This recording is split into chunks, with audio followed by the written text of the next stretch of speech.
Bienvenidos a este espacio donde vamos a hablar no solamente de las realidades de las personas con discapacidad, sino también de los retos, desafíos y victorias que se enfrentan, no solo ellos, sino también sus familias.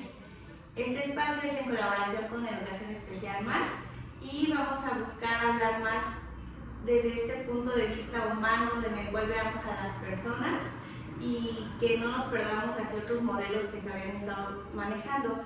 Con nosotros tenemos a la directora de la Escuela de Educación Especial Más, María Ángel Silveira. Muchísimo gusto, muchísimas gracias Cristi por este espacio, por renovar este espacio que teníamos tiempo y ganas de hacerlo. Importantísimo hablar sobre inclusión, sobre discapacidad, importantísimo cambiar los modelos y la visión de lo mismo, así que será muy grato charlar con todos ustedes y llegar y poner esta semillita en más oídos cada vez. Bueno, justamente en este primer episodio lo que queremos hacer es empezar rompiendo barreras, rompiendo mitos que existen sobre la discapacidad. Entonces empecemos por lo básico, que nos compartas, porfis, la definición, ¿qué es una discapacidad? Claro que sí, hay toda una polémica alrededor de la discapacidad. Les platico un poquito. Antes de llamarse discapacidad, hablábamos de personas minusválidas o inválidas.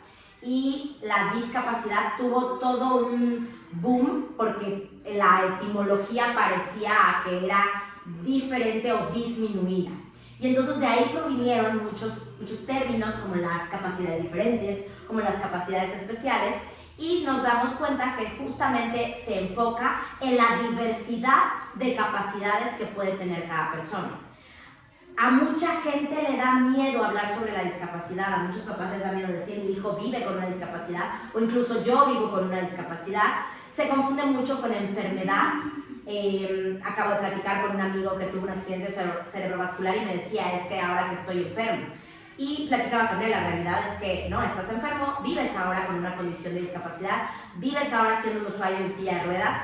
Y le costaba mucho trabajo entender esta parte y aceptar y asimilar esta parte y la palabra discapacidad, tanto para las familias que reciben en su seno a alguna persona con discapacidad, sea desde la primera infancia o más adelante, es complicado. Pero justamente la definición de discapacidad es eso, toda la gama de posibilidades diversas, diferentes, que hay y que se manifiestan en una persona.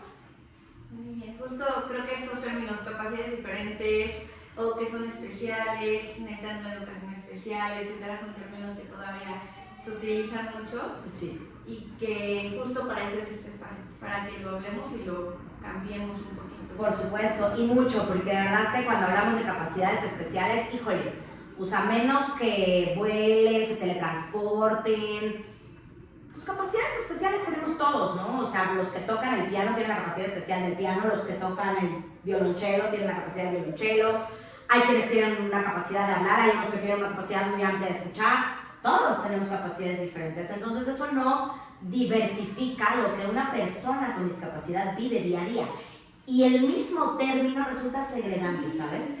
Resulta discriminatorio porque queremos tratar a fuerza de normalizar o romantizar las terminologías para hacerlo menos, ¿qué decir?, impactante o hacerlo menos rudo o que yo sienta menos gacho al momento de decirlo. Ahorita que dijiste eso, pensé, ¿eso en México o en otros países que lo hacen así? Porque en México tendemos a romantizar y minimizar todo lo impactante. Así es. Es una cuestión y un conato sociocultural latinoamericano. Históricamente y culturalmente no me voy a meter mucho en esos temas, pero la comunidad latina fue conquistada, sus tierras fueron conquistadas por otros países. Por ahí hay un libro de Octavio Paz que menciona los 8 traumas del mexicano, ¿no? Y creo que es un poco, lo podemos extender a la parte latinoamericana, porque es un poco esto, ¿no? Esto de que les quitaron o les cambiaron a sus deidades, esto de que les quitaron su identidad prehispánica y después cambió. Entonces tenemos mucho esto, tendemos mucho, como dices, a romantizar, a minimizar, a decir cieguito o sordito, como si eso ya disminuyera la baja visión, la ceguera, la sordera, ¿no? Hablamos de que tiene un problemita, hablamos de que está enfermito, que está malito. Y le quitamos peso a las palabras por el miedo, un poco por la ignorancia, pero sí un poco por esta intención de ser más buena ondita. Sin embargo, tenemos que luchar por cambiar estos paradigmas para darle el peso, la obligación y los derechos a las personas que viven con alguna discapacidad. Ahorita que fuiste diciendo eso también, o sea, ¿cómo creemos que se va a minimizar? O lo que dices, al menos se habla, pero hay muchas otras familias que ni siquiera lo hablan por cualquier situación de duelo, de aceptación, etcétera, sí, y que es muy común también. Sí, ahí sí, si quieres, nos vamos un poquito a los paradigmas o a las visiones que existían anteriormente, ¿no? Antes, a lo mejor a ti ya no te tocó, pero antes en las noticias veías que encontraron a un joven con discapacidad amarrado o encadenado en el sótano o en el tapanco de una casa, ¿no?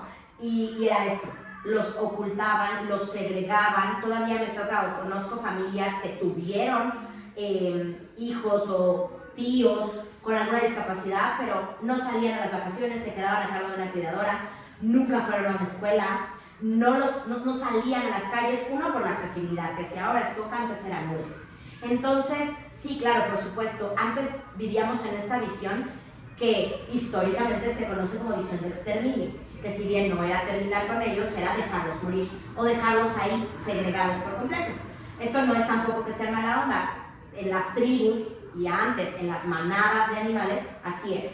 Al que tenía algo, un ala corta, un ala rota, un ala que capacitistamente no le resultaba funcional para volar con el resto de la parvada, lo dejaban, no se lo comían porque no podían correr el riesgo de que un depredador acabara con todos, ¿no? Entonces sacrificábamos a uno por todos.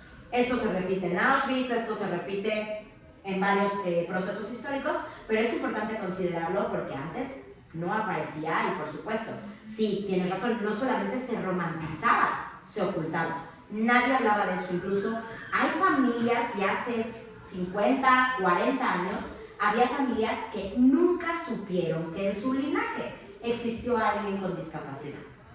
A ese grado de ocultarlo y dejarlos en casa, porque bueno, pues también antes, acuérdate que hablábamos como de estirpe o hablábamos como de el poder de las familias por el apellido o por la manera en la que se desenvolvían. Entonces, pues, ¿cómo en mi familia iba a haber alguien con una discapacidad, ¿no? Pero esta parte que mencionas es eso, porque justo cualquier familia, cualquier nivel socioeconómico puede tener una persona con discapacidad en su familia. Por supuesto, en la corona británica hay por lo menos 2 miembros con discapacidad que son desconocidos. Y así te puedo platicar como muchas historias. Y por supuesto, esto va desde el estrato sociocultural más alto hasta el más bajo. Es más un tema histórico y cultural que socioeconómico. Y que justo también ya lo iremos abordando en los demás episodios, o sea, de las experiencias de las propias personas, las propias familias que lo visibilizan, lo aceptan, porque también es muy difícil aceptarlo, todo el trabajo de duelo que tienen que pasar los papás, los hermanos, los abuelos, todos, y pues esta parte que tengamos este espacio para poderlo platicar. Por supuesto que sí, va a ser maravilloso y espero que el impacto que tengamos en muchas familias sea potencial y que también lleguemos a esos oídos que nunca han oído hablar de discapacidad, que nunca han vivido la experiencia, que los ven solamente en la calle o en los boteos o en espacios, pero que a veces los miran con curiosidad, a veces con morbo, a veces con duda, a veces con ganas de aprender más, y a lo mejor no hay estos espacios que abran o que tengan esta apertura, como vive una persona con discapacidad. Es muy importante. Sí, 2 pacientes diferentes de discapacidad, o sea, el de distrofia muscular y otro con ceguera, ambos coincidían en que me decían justo esto, que los ven como raro, le dicen los niños a los papás, papá, ¿qué tiene? ¿Por qué está así? Pero no, los papás dicen, no, miren, no le preguntes. Y ellos dicen, no, prefiero que vayan y me pregunten, que se equivoquen y me pregunten, a que no me pregunten y me vean indiferente o me invisibilicen. Exactamente. Yo soy de la generación del no voltees, no lo mires, que no sienta tu mirada. Y yo siempre, tú lo sabes, siempre tuve esta curiosidad y siempre quería saber más. Y claro, pero también no todas las personas con discapacidad están preparadas para hablar de su discapacidad y no todas las familias están preparadas para hacerlo. Y a veces todavía lo viven, como bien decías, desde el duelo, desde el enojo, desde la culpa, desde la frustración. Y entonces muchas veces como papás no saben qué decir o lo usan a manera de justificación, ¿sabes? Ay, es que está llorando, está golpeando, tirando, porque tiene una condición. Y tenemos que utilizar la condición y el diagnóstico para sensibilizar y capacitar, más que para justificar. Y sumamente importante, que es un tema con el que batallo mucho y que seguramente valdrá la pena hacer un capítulo entero al respecto, es la identidad de discapacidad que vive una persona. Les pregunto constantemente a las mamás y a los papás, ¿tu hijo, tu hija puede decir que vive con una condición de discapacidad? Y el 80% me dicen no. ¿Tu hija, tu hijo sabe que vive con una discapacidad? No. Entonces es sumamente importante que trabajemos con esta parte, que vayamos abriendo y que les vayamos dando las herramientas y las estrategias a los padres y madres de familia, a los abuelos, para enaltecer la identidad y saber poder decir con orgullo que viven con una discapacidad. Para mis amigas y amigos que adquirieron una discapacidad, este proceso, que también será otro tema, la discapacidad adquirida, este ha sido como otro tema, cambiar de la personalidad, la figura de corporeidad, de cuerpo que tenían, a de pronto, por algún accidente, por alguna enfermedad, vivir con alguna amputación, o de pronto una lesión medular que los convierte en usuarios de silla de ruedas, o de pronto alguna situación de vista que los hace usuarios de bastón blanco porque perdieron alguna parte de la visión, baja visión o ceguera total, que va cambiando toda la perspectiva y toda la manera en la que vivimos esta situación. Entonces creo que eso es sumamente importante y es otra rama de cómo se percibe y se concibe la discapacidad en tercera, segunda y primera persona. Es un tema súper amplio. Creo que con eso das pie para el otro punto de las diferencias entre discapacidad física, intelectual, sensorial, cómo es cada una. ¿Cómo se manifiesta? Buenísimo, sí, claro que sí. Tenemos 4 grandes áreas de discapacidad. La discapacidad motora, que impacta en toda la parte de movilidad y postura, ya sea dinámica o estática. Puede manifestarse en los miembros inferiores, en los miembros superiores, en uno de ellos o en los 4. Y puede manifestarse de manera total o parcial. Ojo, también puede manifestarse de manera transitoria o temporal. A veces, cuando hay alguna fractura, alguna rotura, yo tuve una mamá que se rompió tibia y peroné y prácticamente se le complicó muchísimo, 6 meses enyesada, y entonces aprendió y supo lo que era utilizar muletas, usar silla de ruedas, el tema de la rehabilitación, el no poder caminar a la velocidad a la que podía. Entonces, de pronto, eso también nos sensibiliza y nos hace caer en cuenta. Otras discapacidades, ¿qué discapacidades o qué diagnósticos entran dentro de la discapacidad motora? Todas aquellas que hagan que una persona sea usuaria de silla de ruedas. Insisto, todo el tiempo o por algunos periodos. Puede ser una parálisis cerebral, una osteogénesis imperfecta, una distrofia muscular, una esclerosis múltiple. Hay otras en las cuales solo afecta un miembro, puede ser alguna secuela de polio, alguna amputación, alguna malformación congénita, pie equinovaro, etcétera, etcétera. Y seguramente se me olvidan muchas, pero en la discapacidad motora está involucrada la accesibilidad a espacios por posturas dinámicas y estáticas del cuerpo. Después de ahí nos vamos a las discapacidades sensoriales, que son la auditiva y la visual. Ahorita les voy a decir por qué hago este gesto, porque bueno, son discapacidades que, si bien afectan los sentidos, son completamente diferentes al trastorno del procesamiento sensorial. La discapacidad visual también puede ser adquirida o congénita. Puede también deberse a prematurez o a alguna situación durante el parto. Puede impactar en uno o en ambos ojos y puede generar una baja visión en diferentes grados o una ceguera total. ¿Cuál es la diferencia entre una persona que usa lentes y una persona con discapacidad visual? La accesibilidad y la manera en la que puede enfrentarse a los diferentes retos y a las diferentes necesidades que tiene. Una persona que usa lentes pero puede desplazarse, manejar, su grado de barrera no es tan amplio como una persona que solo ve luces, que no alcanza a ver los semáforos, los letreros de la calle, los letreros en el metro. Entonces tampoco podemos generalizar, y no todas las personas que usan lentes viven con una discapacidad visual. Ojo, ceguera o baja visión son los términos correctos para dirigirnos o hablar de esta discapacidad. Luego viene la discapacidad auditiva. Puede ser sordera o hipoacusia. Puede ser provocada únicamente por canal externo, una microtia que no esté formado el pabellón auricular, por un tema de nervio auditivo, y puede ser en un solo oído, en los dos. Puede ser una hipoacusia, se mide en severa, profunda, me falta la intermedia, que no me acuerdo si es moderada, severa, moderada, profunda, y el trabajo es diferente y puede ser sordera o hipoacusia. La hipoacusia es cuando hay una pérdida auditiva, la sordera es cuando estamos profundo, cuando es profunda la pérdida. Y en este caso hay varios tipos de comunicación: el uso de lengua de señas mexicanas, la oralización o la lectura labiofacial. Y cualquiera es bienvenido. Y la idea también es la accesibilidad que tengan.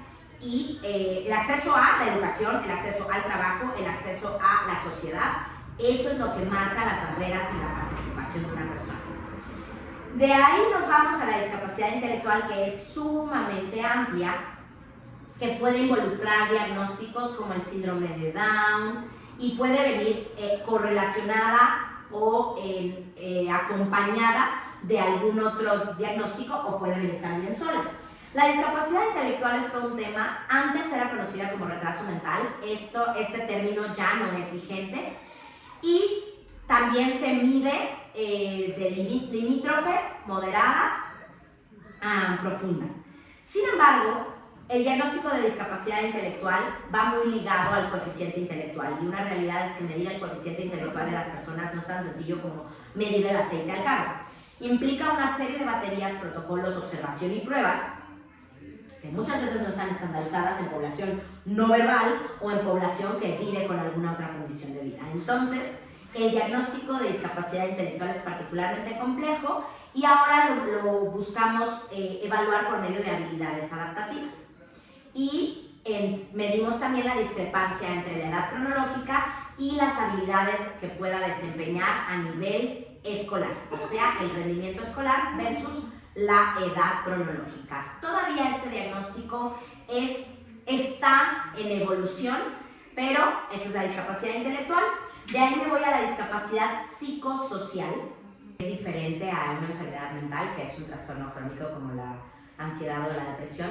Y la diferencia radica en las barreras en la participación social, laboral, etcétera, etcétera. La discapacidad psicosocial va enfocada a un trastorno límite de la personalidad, por ejemplo, al autismo, a una disautonomía, a una fibromialgia, que limitan la participación de las personas y que obviamente afectan en la parte psicológica y social. Eso es importantísimo. Este término también es relativamente actual. El diagnóstico se va haciendo complicado. Desafortunadamente no hay protocolos de valoración diagnóstica estandarizados, entonces se da la libertad y la apertura a que cada especialista haga su protocolo diagnóstico, y esto pues no unifica de pronto los criterios, y entonces tanto la parte de farmacológica como la parte clínica de pronto tiene algunas controversias. Y son las grandes áreas que están dentro de la discapacidad, y de ahí nos enfrentamos a algunas barreras en el aprendizaje y la participación, como lo son, por ejemplo, los trastornos específicos del lenguaje o los trastornos específicos del aprendizaje, que embonan, pero no del todo, en estas condiciones que platicábamos, y que ya se tienen que ir dando y tomando con un diagnóstico diferencial específicamente para cada persona. Me gusta que sea mucha información, porque ayuda a poder clarificar ciertos puntos que no quedaban claros. Vamos a tener que hacer así uno de cada uno para que... Sí, o irle pausando para ir tomando nota, pero sí, de lo que fuiste diciendo ayudó a desmitificar muchas frases como son incapaces o que siempre necesitan ayuda, etcétera, sino que también ya incluso, por ejemplo, el autismo, que ya se habla más de niveles de apoyo, que de grados de autismo, etcétera. Entonces creo que del primer episodio, del primer punto de partida, está muy padre toda la información para poderla ir desglosando, desmenuzando. Sí, la vamos, sí, porque de pronto yo me sigo y ya platico y hablo, pero sí, entiendo que es un bonche de información y tiene que ir poco a poco. Ahorita que decías eso, Con respecto, por ejemplo, al autismo y a los niveles de apoyo, hubo una fuerte controversia sobre si el autismo era una discapacidad o no. Y la respuesta es, no sabemos. Depende de cada persona, cómo lo vive, cómo se enfrenta a la vida y qué tantas barreras enfrenta, ¿no? Recordemos que las barreras pueden ser de accesibilidad, pero también pueden ser actitudinales, entre otras. Muchos otros días hablamos de barreras en el aprendizaje y la participación. Pero ahora está muy en boga los diagnósticos de autismo en personas adultas que han logrado desarrollarse profesionalmente, tener una familia y viven con un diagnóstico de autismo desconocido, que por supuesto que trajo algunas situaciones, unas emocionales, otras sociales, otras de comunicación, pero que han llegado al punto de poder formar una familia, y entonces el nivel de apoyo no fue tan necesario, aunque cuando hablamos con ellos nos damos cuenta que si hubieran tenido ese acompañamiento la hubieran pasado mucho mejor de solo ir enmascarando y solo ir cubriendo estas necesidades propias del diagnóstico. Entonces ahí regresamos al tema de la definición de la discapacidad. La discapacidad depende de cada persona. Tengo amigos ciegos que están trabajando en la Cámara de Diputados. Una excelente y gran amiga, mi amiga Norma, que es diputada y ella vive con osteogénesis imperfecta. Ya utiliza puntas de oxígeno gran parte del tiempo. Sin embargo, se ha logrado desempeñar, claro, enfrenta barreras con las rampas, con los escalones, con la aptitud, situaciones médicas. Sin embargo, ¿hasta dónde y hasta cuándo se presenta esta discapacidad? ¿Hasta dónde y hasta cuándo podemos delimitar las barreras que enfrentan? Es variable para cada uno de los individuos. Y dijiste clave la actitud.